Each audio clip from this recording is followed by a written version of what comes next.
Welcome back to Radar Sessions. Today we're at the Sustainable Studio with Gillie.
So we're joined by Gillie now. Thank you very much for coming down today.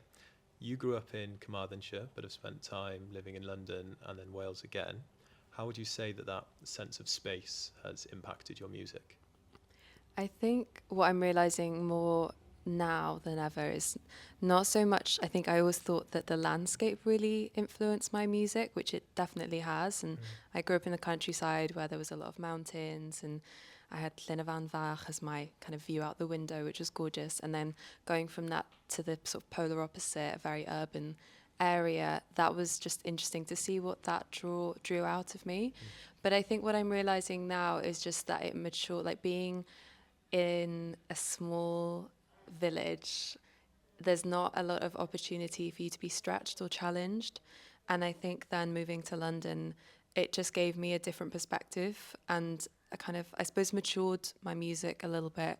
And I think it's just really important as an artist to just go to different places. It doesn't have to be London, but yeah, that's kind of the resounding thing, I suppose. And on your music, it seems that Anabora is quite distinguishable from some of your earlier work, sound-wise. Could you, explain a little bit more about like what you were aiming for with that?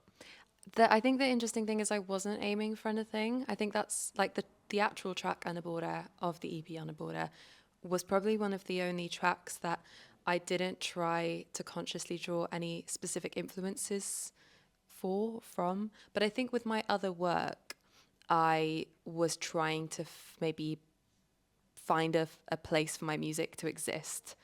And I don't know, maybe I was trying to follow some trends a bit more. Whereas I think with the music that I'm writing now, it just feels like a representation of all the different sides of me and it draws upon like lots of different influences without specifically going in on one thing. And I think that's what has given it its sound. We talk a lot at Radar about how the Welsh language music across the genres seems to just be growing in popularity all the time. So it must be really nice to be part of, I guess, a wider sort of movement in that way as well. There's so many different Welsh language artists now covering so many different genres, and I still think that there needs to be more of an emphasis on using the language if you want to, and not feeling like there's a gate that's being like a gatekeeping situation. But like for me, I kind of want to fly the flag a little bit of artists who are doing something a little bit different or you wouldn't expect to write in Welsh. And it makes me really happy to see so many different people from different cultures, different backgrounds, using that language in a way that speaks to them. With the new EP, not so new now, but what of those tracks would you say are your favourites to perform live? I think Anabora is my favourite because there's a lot of space and it's quite simple, but there's just these little moments that happen, things coming in and out. It's just a really lovely sound world to sit in on stage. So I think that's going to be my favourite. Thanks again for joining us today. It's been wicked having you. And yeah, we're looking forward to seeing you live soon. Thank you for having me. It's been great.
All right, so we're joined by Julia now. Thank you for joining us. Yeah, could you describe the sort of history of Sustainable Studio? Because historically, we've kind of been a kind of really kind of homely, open, immersive kind of space for kind of creatives to try things out, try ideas in a safe space and be amongst kind of creatives that have either been on their journey for maybe 5-6 years or have just started. So it's kind of that environment where everyone helps each other. And yeah, if you could sort of sum up the vibe in 3 words, what would you choose? I'd say creative, obviously, very creative, collaborative, and then inclusive. Definitely inclusive. It seems clear that events are something that's really important to you guys as well. So yeah, could you talk a little bit about what you've had going on? Yeah, I think the reason we took on the Old Transport Club is we've always wanted ground floor. I think a lot of the ideas we've had to shelve because we just didn't have the kind of accessibility element to the old space. So we're really just chuffed that now we can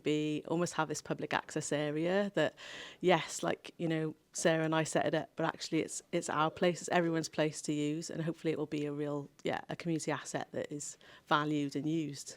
And having just reopened here on Tudor Lane, what's like the aim for the rest of the year? What do you see yourselves doing? We're really looking forward to Music City Festival so that we can do some fringe events as part of Sun, and then hopefully working with promoters and other local people that want to put on events here and getting a programme together. And finally, big one, how would you like to be remembered by the people of Cardiff?